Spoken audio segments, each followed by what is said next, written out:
નમસ્કાર મિત્રો, આજે આપણે વાત કરીશું યોજના વિશે. જે યોજના ખેડૂતો માટે એક મોબાઈલ સહાય એટલે કે મોબાઈલ ખરીદવા પર સરકાર દ્વારા સબસિડી આપવામાં આવતી હોય છે. તેમાં કઈ રીતના તમે ફોર્મ ભરી શકો છો તે અંગેની આપણે આ વિડીયોમાં ચર્ચા કરીશું. અને જો તમે ચેનલ પર પહેલી વાર મુલાકાત લીધી તો ચેનલને હાલ જ સબસ્ક્રાઈબ કરી દેજો, જેથી આવનાર તમામ યોજનાનો લાભ કઈ રીતના મળશે તેની વિગતવાર માહિતી અહીંથી તમને મળતી રહેશે.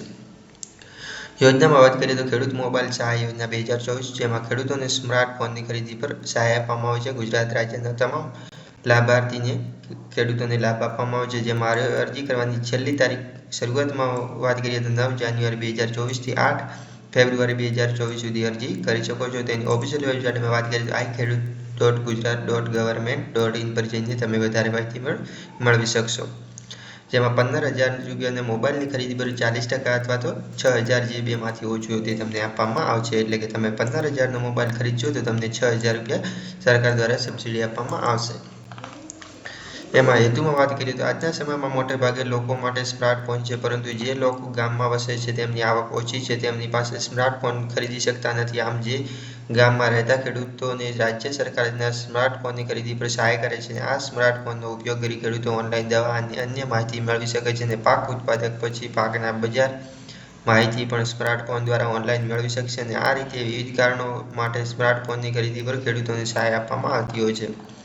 એમાં પાત્રતામાં વાત કરીએ તો જે ખેડૂતોને સ્માર્ટફોનની સહાય યોજના 2023માં લાભ લેવા માંગતા હોય 2024માં નીચે આપેલી બધી જ પાત્રતા ધરાવતા હોવા જોઈએ તો જ આ યોજનાનો લાભ મેળવીને અરજી કરી શકશે. સ્માર્ટફોનની સહાય યોજના માટે અરજી કરનાર વ્યક્તિ ગુજરાતમાં રહેતો હોવો જોઈએ. ગુજરાત રાજ્યનો ખેડૂત ગુજરાતમાં જમીન ધરાવતો હોવો જોઈએ. જો ખેડૂત ખાતેદાર કરતાં પણ વધારે ખાતા ધરાવતા હશે તો સહાય તમને એકવાર મળવાપાત્ર રહેશે. જો સંયુક્ત ખાતા ધરાવતો હશે તો તેમાંથી iKheduત 8A ખેડૂતો તેમાં દર્શાવેલા મુજબ ખાતેદાર પૈકી સંયુક્ત પૈકી એક જને લાભ મળવાપાત્ર રહેશે. મોબાઈલ યોજના ફક્ત અને ફક્ત મોબાઈલની ખરીદી પર ઉપલબ્ધ છે. મોબાઈલની એસેસરી જેવી કે ઇયરફોન, ચાર્જર, ઇયરબડ્સ જેવી સાધનો પર સમાવેશ થતો નથી.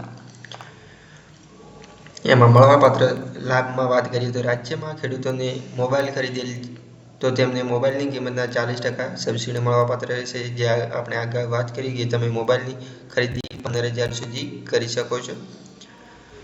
મોબાઈલની ખરીદી કિંમતના 40% સહાય અથવા તો ₹6,000 જે બેમાંથી ઓછું હોય તે લાભ મળવાપાત્ર રહેશે. ધારો કે જો કોઈ પણ ખેડૂત 10,000નો મોબાઈલ ખરીદે છે તો તેમને 40% ₹4,000 રૂપિયાની સહાય મળવાપાત્ર રહેશે. અને ખેડૂત 17,000નો મોબાઈલ ખરીદે છે તો 40% જેમ ₹6,800 થાય છે, પરંતુ સબસિડી ₹6,000 જ મળવાપાત્ર રહેશે. ડોક્યુમેન્ટમાં વાત કરીએ તો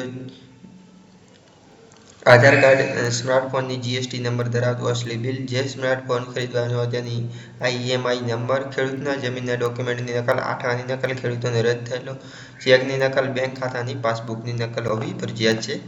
અહીં તમને લેટર પણ આપેલો છે, તમે વાંચી શકો છો.